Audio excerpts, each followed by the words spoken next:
Hello everyone and welcome to the final VOOM hangout before all entries have to be in the system and live. It's quite an exciting time. If you are not involved yet, you need to get in by the 10th of May, which is next Tuesday. So as always, we're going to bring you lots of good tips, content, stuff that you should be doing in order to get loads of votes, loads of pledges on your VOOM project. Last week, if you joined us, we had the grace of Jeff from Forex, who was one of last year's Pitch to Rich winners. This year, today, this hangout, we also have Jem. Jem, do you want to say hi? Wave to the camera. Hi. So Jem is the founder of a company called Cauli Rice. If you haven't heard of Cauli Rice, it's behind me on the screen here. So Cauli Rice is a relatively new food startup, and Jem, please correct me if I'm wrong, but you make long life retail Cauli Rice, which is a healthy alternative to regular rice. And last year, Jem, you got into the finals for Pitch to Rich. So Jem's going to be here to talk us through exactly how she did it, how she found the whole process. Any learnings, any experiences, we're just going to be having a chat about what she would do if she was you this year. And Jem, I know that you've also done a few rounds of equity crowdfunding. So yeah. You're the double-edged sword here, because you've got some experience in last year's Pitch to Rich and also experience in crowdfunding. Yeah, that's right. So for anybody who is joining us for the very first time, I'll give a quick intro to VOOM 2016. It is the UK's largest competition for businesses, put on by Virgin Media Business. It's absolutely massive. There's a £1 million prize pot worth of prizes for the eventual winners, and lots of great goodies as well for people along the way.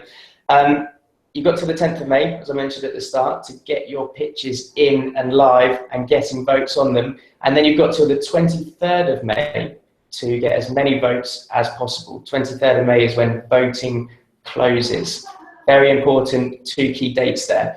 You need to be in the top 80 in your category, either grow or startup, in order to get through. And we're hoping that Jem will share some wisdom on how to get those votes and climb the leaderboard and get into those rankings, and then through to the semis and the finals. So I think probably, Jem, without any further ado, we'll jump straight in.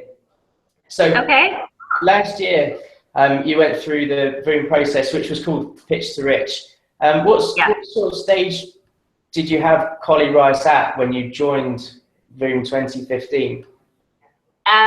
So Cauli Rice was actually perfect timing, because when we started our application for Pitch to Rich, now called VOOM, it was a month before we were going to launch in, I think at the time it was 600 supermarkets.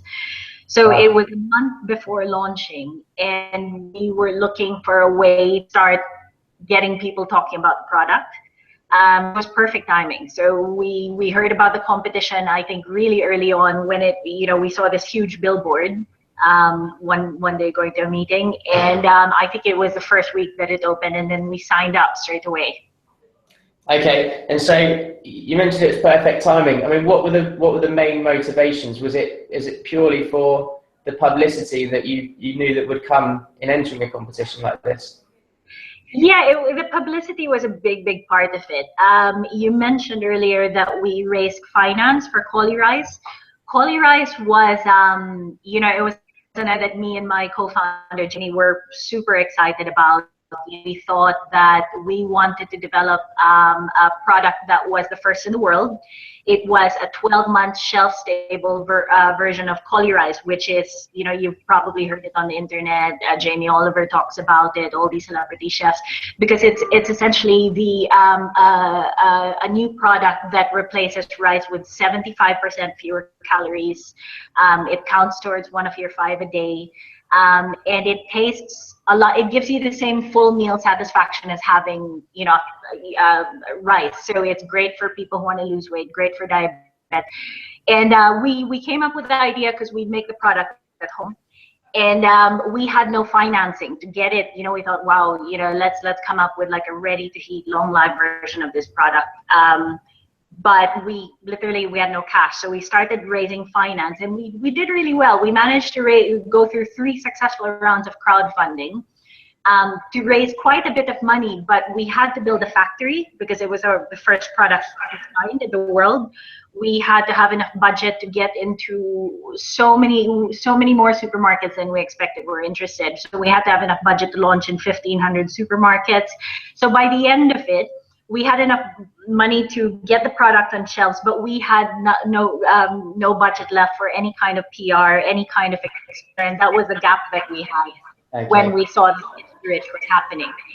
So we thought, let's do this, because this is exactly what we need: press, exposure, people talking about the product. And that's the main reason why we joined, just to get that kind of start raising, the awareness about Cauli Rice. Okay, and so you got into the finals last year. Do you remember? I'm asking you to cast your mind back 12 months. Do you remember how many votes you got in that initial round to get you through and into? Well, the voting, the voting was structured differently, I think, at the time. So there were 3 categories. There was startup, there was grow, and there was just very new, just very much what do you call it, just in the idea stage concept. So I think for the first round they were getting the top 100 businesses based out of public votes. We did get in there. I don't quite remember how many votes, frankly, at the start we had for that first round, but what we did was, and here's my first tip, just tap as many people on your networks as possible. So all of your business contacts, all of your contacts on Facebook, all of your contacts on Twitter, all of them on LinkedIn. And when I mean contacting them, I don't mean spamming, because so many people go, oh, I don't know why people aren't responding. I've been posting these things on my Facebook page. Hey, everyone, vote for me, and no one's voting.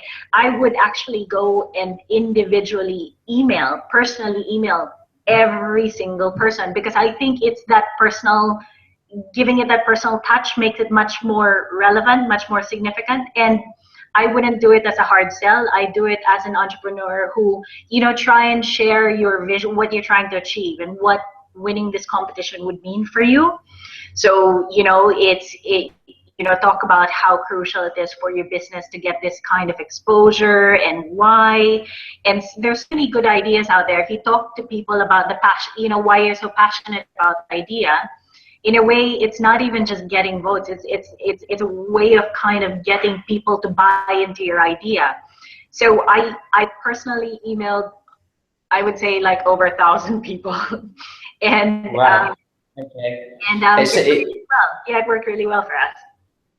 So it's probably worth noting that at the moment, to get into the top 80 in your category, for all the people who are watching, you need roughly 70 votes as it stands at the moment. That number will obviously go up as time goes on. But, Jem, you're saying that you emailed 1,000 people and that got you up through and then eventually into the final. I have to clarify also there were 2 rounds of public voting last year. Yes. I actually think that the structure this year is much better, because it's so difficult for people, in a way, yes, it's a you could think it's part popularity contest and part, the actual quality of your idea. And I think the way that the Virgin team structured it this year gives it more equal importance between public voting and then move. So 1 round of public votes and then moving on to just judging based on the quality of your idea. Last year, I think there were 2 rounds, and that made it a bit tricky, especially for us, because we didn't have that many followers. We're not a tech company that had thousands of people that we could network.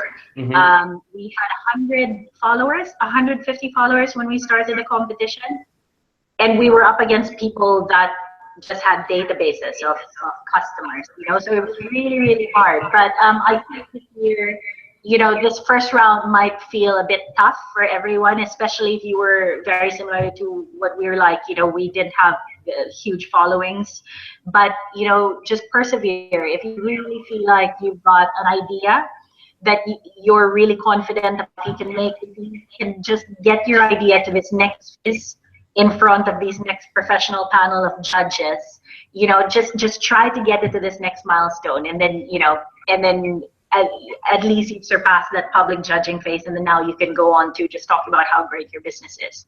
Yeah, so you really focus on the validation from the crowd in an online capacity now, and then in an offline, as the competition goes on, the businesses that go through will get a chance. Exactly, and a lot of I get a lot of questions about people going, oh, don't you think it's going to be a waste of time? What if we don't get in? But think of it as just, it's great marketing. Even at this point, you're still making an attempt to tell hundreds of people of your idea. That can't be bad. You know, that can't be bad for your business. It's still good marketing. It's still good awareness. Absolutely. And so on the marketing, you mentioned that you saw the big billboard sort of a week after Pitch to Rich launched. So you got in fairly early. What was your, I mean, how did you launch it? What was your technique for getting off to a good start? Well, so I think for us, I think there were several things that we did. One was just getting in touch with all these networks of people that we had on LinkedIn, on Twitter, on Facebook, on Crowdcube, because we had hundreds of investors, and trying to get those people to start campaigning to their, you know, just getting votes from their family, their friends. If we worked, for example, with someone in an office, and we knew that office had several hundred people, then we would talk to them about trying to get them to circulate the news within their offices. I think one of the key things is trying to find people who you build, trying to find communities who would be passionate about your idea.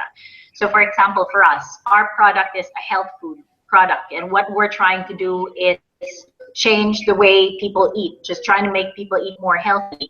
So we knew that there were certain groups that would feel very enthusiastic about that, and we would try to contact them. So I remember one of the big things we did was we contacted health food bloggers with very big followings, and we tried to speak to them about running competitions on their website, going, you know, vote, you know, I think this, I'm trying to remember how it worked.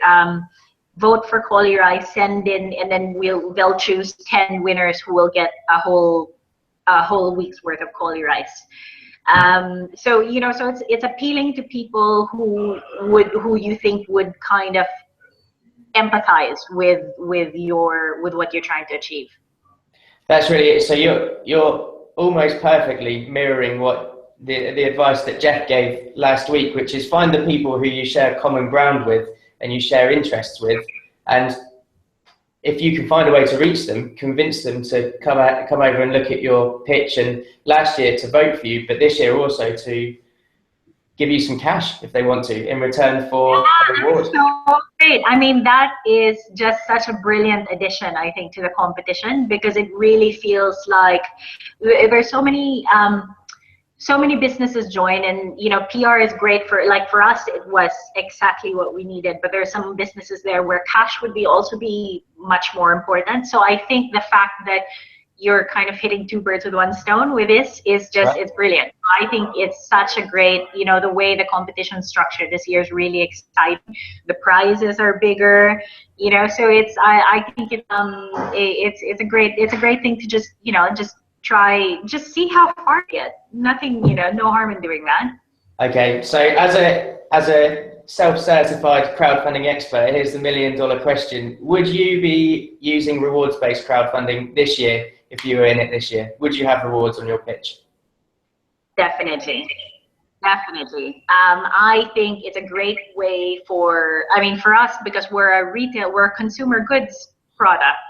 So it's kind of like, you know, it's an opportunity for people to sample your product. You get paid to do it. You also get votes that could get you to, you know, it almost feels like a win-win-win kind of situation. So yeah, I definitely do it for sure.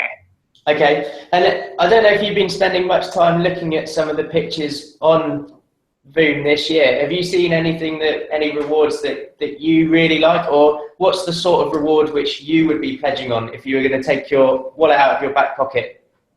Oh gosh, so what kind of rewards would I go for? Yeah, what's Yeah, the sort of thing? I haven't had a chance to look at the pitches in the last week or so, but I think a lot of companies are offering free products from their, you know, Yeah, products absolutely. from their businesses, which is great. I mean, I think for me, that's the most obvious thing. In a way, if you worst case, if you don't get, you know, if you don't get that far in the competition, you'll possibly walk away from this getting new consumers. So I think for me, that's the most obvious thing.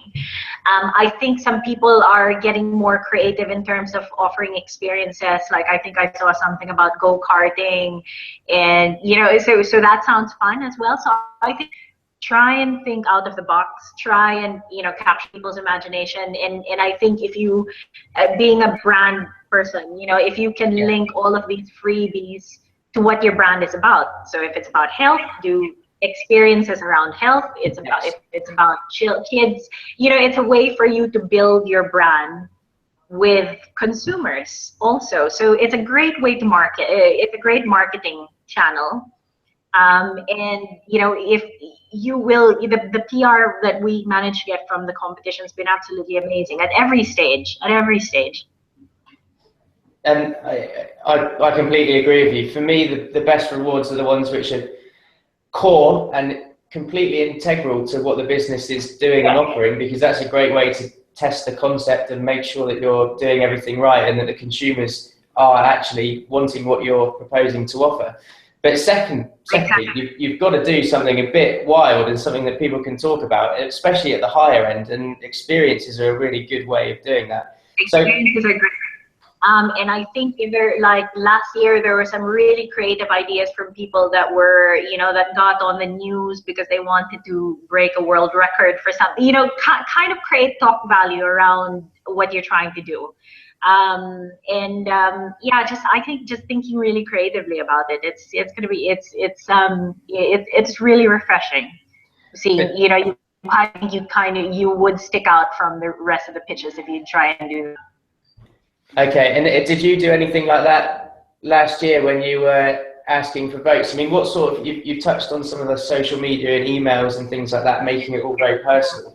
Was there anything else that you did to get the votes in, or that you could recommend that people would try this year to get the votes and the pledges in? Yeah, so for me, ours were very social media based. So bloggers, big health food bloggers. We also managed to get some sort of celebrities in the social media scene, or, you know, to tweet about, some reality TV stars to tweet about that they voted, and that, you know, so try and get people in through that as well. But I think honestly, for me, the most effective thing was personally emailing, just personally emailing every single contact I knew, and speaking to people who had contacts that I would start emailing as well. I'd go to these events like female entrepreneur communities and speak at those events, and, you know, ask them to support me as a female entrepreneur. So it's really just going out there. And I think a lot of people, so we did do a lot of things on social, but I would say that we also did a lot of things personally, you know, sort of not face-to-face, but personal emails, talking to people on the phone, going to all these events where we campaign for things. Last year, one of the guys who won in the new category, Forex, I remember they went on a radio, they're both South African, and they went on a radio show in South Africa to try and get votes. You know, it's trying to think creatively like that. So I think it's trying to, don't kind of just overly rely on just social media. Social media is great, but I think the personal touch makes it so much more relevant. Yeah, I completely agree. There's an old adage in marketing that word of mouth, being in the room one-to-one with someone, is the best converter, and then email, and then Facebook, Twitter, and LinkedIn and social media. And you've really got to attack the in the room with someone and email really hard to sort of get yourself going and build up the momentum, and then you can cast it much wider. And generally, all of the marketing efforts that come later down the line will be much more fruitful if you put in the work and do personalized emails and phone your mum and your brother and your group of best mates and say, look, this is on, I need you to pledge 100 quid, or Come and vote and share it with your friends. Don't just spam people. Talk to people just the old-fashioned way, and then that way they could empathize with you more, and they could want to help. I think there's so much to be said about like the whole passion and excitement that you could hear in someone selling their own business idea. This is their vision, this is pretty much their dream, and I think that's the most effective way to kind of get people excited enough to want to vote for you. Okay, so we're 1 year on from Pitch to Rich 2015, and we're deep into VOOM 2016. What difference has Pitch to Rich made for Cauli Rice, and what have you been up to in the last 12 months? I think Pitch to Rich has been absolutely brilliant for us. It came at a time what we needed to walk away with was exposure. So that's why we're gunning for the advertising. The prize at the time was $120,000 in advertising campaign money. We didn't win. That's important for everyone to know. We walked away with 50. So we came in. We were in the top 3, but we ended up just winning, not winning the top prize. So we came in with 50. We ended up walking away with a £50,000 campaign, but I think we needed 100,000 campaign to make it work. That's kind of where the target. So we took the prize money, we walked away and found someone to match fund it. I think any entrepreneur, if you need something, you'll think creative, you'll find a creative solution for it. And in the end, we got what we needed. Other than that, the competition's just been, just the constant PR from the competitions just opened so many doors for us in terms of just, awareness that people have for our product. I think the whole association to Sir Richard Branson has helped with the credibility of the business as well. That it's kind of, I believe, just opened, it sort of sped up the success, the progress of our business. I think that it's kind of helped us get more supermarket listings. It's helped us get a lot of newspaper coverage, which has been absolutely critical for the business. And again, it's I didn't walk away with the first prize, and I found it that beneficial for me, so it was good. Cool. And so we're running slightly short on time. We're going to do a quick Q&A after, but there is one thing that I know we're going to get asked loads and loads of times by everybody who watches this. And what are the 3 things or the top things that you would advise all of this year's VOOMers to do to get votes and get pledges onto their pitch?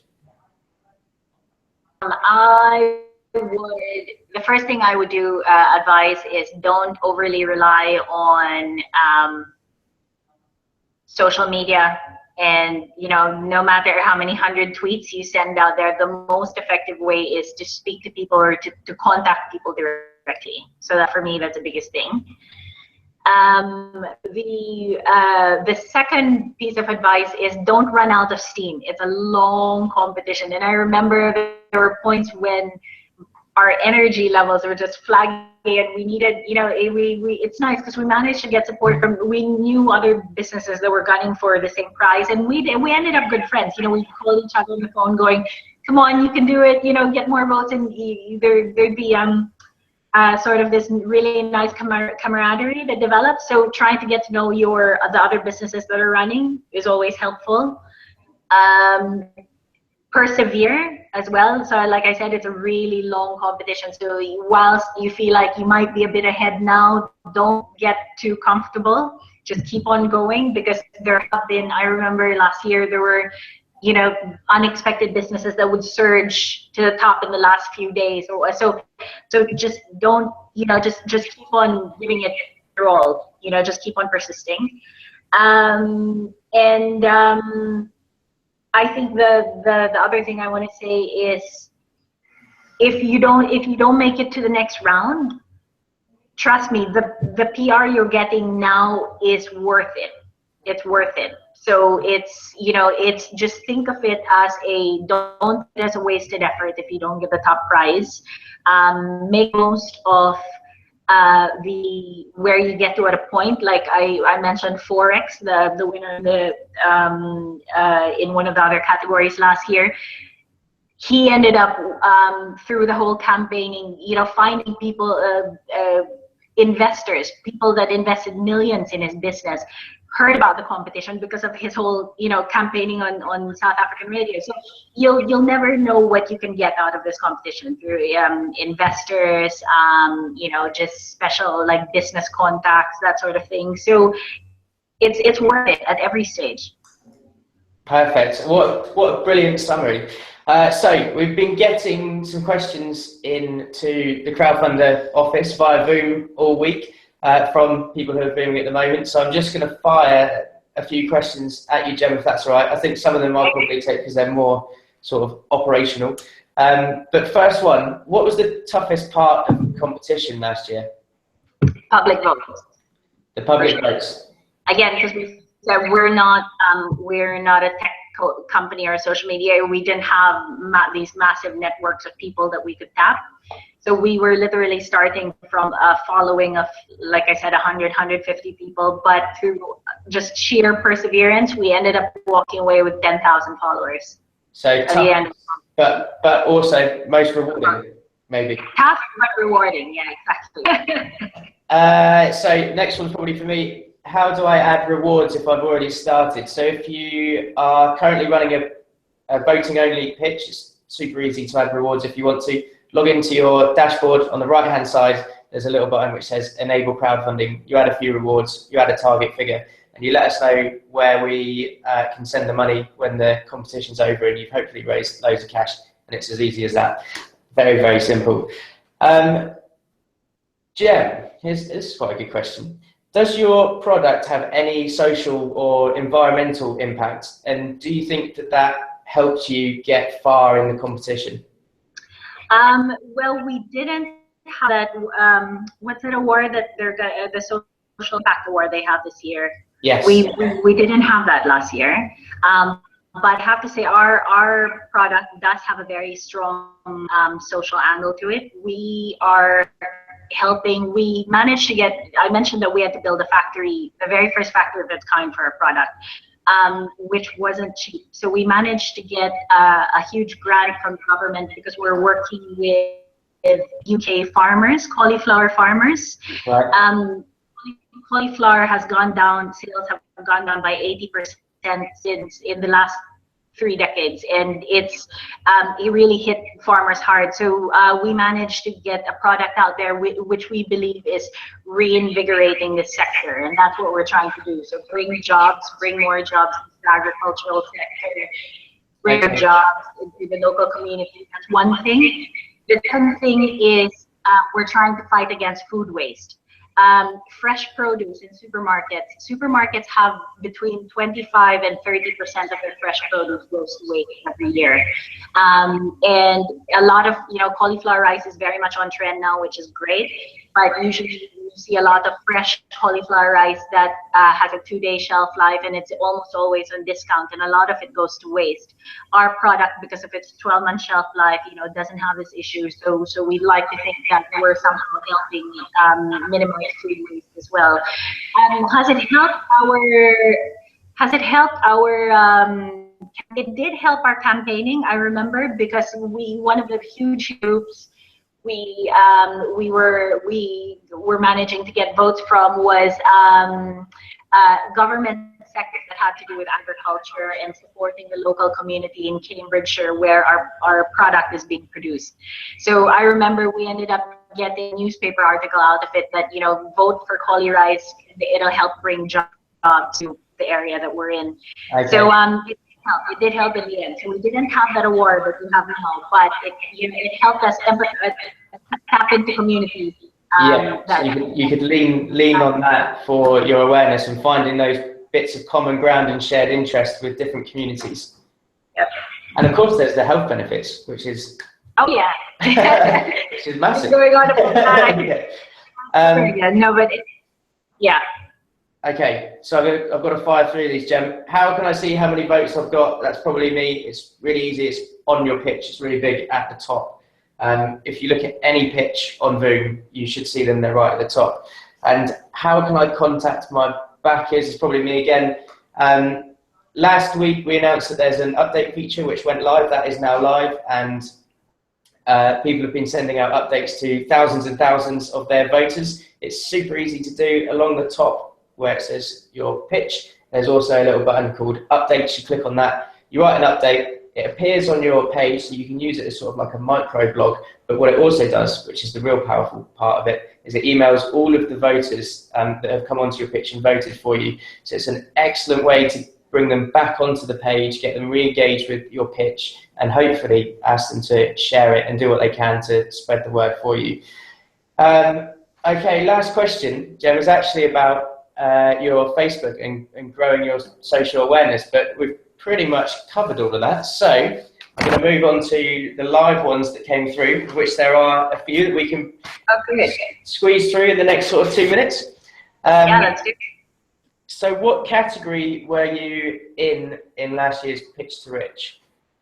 Startups. Startup. And you were a startup despite having raised some cash through equity? Because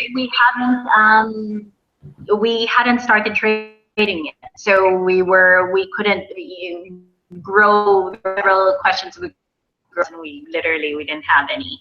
I'm really happy to say that we've been trading now for the past six months in the markets, and we've hit over $1 million. We've hit over $1 million in turnover.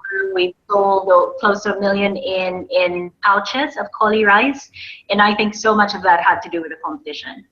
Wow, that's awesome. That's really, I mean, what a magical journey you've been on over the last 12 months. It's probably an interesting point to touch on just for a second, because this year the difference between the grow and the startup category is basically, are you pre-revenue or bringing cash into the business? And so of course, despite you having a successful equity crowdfund, which brings a cash injection in, you were pre-revenue. So if you were to join this year, Jem, you would definitely still be in the startup category. It's just worth everybody knowing that. Best pitching tips has come in for you, Jem. So this is presumably after the next round we go into more of the offline in the room pitching. What's your tips for actually pitching to Richard Branson? So Richard. Yeah. So I think for me it's practice. I think you need several points that you need to make sure that you get across that will convince the judges that to vote for your business. And if you're nervous or if you're worried, you might not be able to communicate it the way you want to. And I think you would get over that hurdle by just practicing. We managed to get some great advice that you should videotape yourself doing your 2-minute pitch, and you could see what you like about the video, about your speech, what you could change about the speech. And it's great because if you practice, then it sort of just becomes, just rote memory, and it, no matter how, we had David Gandy right like 2 feet away from me, and rather than just getting distracted and just losing track of what you were going to say, at least it was kind of at the back of your head that you just go on and just stay on track with what you're trying to say. So definitely just practice, make sure you get all the points across effectively. Okay, I think the video tip is an especially good one as well, because I don't know about anybody else who might be watching this, but I really don't like watching myself on video. Or listening to my own voice, and I suspect it's the same for a lot of people out there. But in fact, if you do that, it's a really quick way of analysing how you look and how you. Yeah, because sometimes you don't notice that you're speaking too fast, or that you're doing something weird with your hands, or so it kind of makes you see that, and then you could have time to just change it and improve it. Yeah. Okay. Do you have a favourite pitch this year? This is definitely from someone who is hoping that you'll say. We have several that we voted for because we really like their ideas. But I think, to be fair to everyone, I think we'll say that we have a few, but we're not going to reveal who. Okay, so no top tips from Jem. And then the last one, and I know that this one's come from someone in the office because they've been dying to know, what is it like to meet Richard Branson and listen to his advice and hear what he thinks about your business? You know, before this competition, I read 2 of his books, and I was thinking, you know, that I didn't expect. He's such a nice guy. He is like just a genuinely nice guy, and I don't know if I wasn't quite sure. I thought, you know, because I thought he was just this big icon, I think, before the competition, but he was just really friendly. He'd make you feel completely at ease. I mean, unfortunately with him, he's, you know, he doesn't have time to just like hang out, and, you know, so you have half an hour with him here, you know, 15 minutes with him there, but he's genuinely nice, and you could kind of see his vision for Virgin with all the Virgin businesses he set up. Like, say, for example, with I can really say about Virgin Media Business, when they set up this competition and when we won those prizes, that it felt like they were giving you these prizes without any agenda. They really just genuinely wanted to see these businesses succeed. They'd always try and just help you out in any way they could. So it kind of, whatever characteristics I think Richard had of just genuinely just wanting to help people get off the ground and startups get off the ground, you could see those same values kind of echo through his team. Perfect. Okay, Jem, can't thank you enough for joining us on the Hangout. We're going to have to pull it to a close now. We've gone just over our normal half an hour. If anybody who's watching hasn't had any Cauli Rice, then you go to your local supermarket, which we now know they are everywhere. And yeah. So just for my little plug here. So we are in Tesco's, Waitrose, Asda, Sainsbury's. If you don't have any luck with any of those stores, you can go online to caulirice.com and we can ship you this stuff. Perfect. So there's no excuses not to try some Cauli Rice. And just to go over the dates again, anyone who isn't live yet, you need to go live 10th of May, next Tuesday, that's the time. And you need to get as many votes as possible by the 23rd of May. If you want to do rewards-based crowdfunding on top of the voting, just click that button, add some rewards, raise some cash. So I'm going to say goodbye and thank you to Jem, and we will see you same time next week. Cheers, everyone.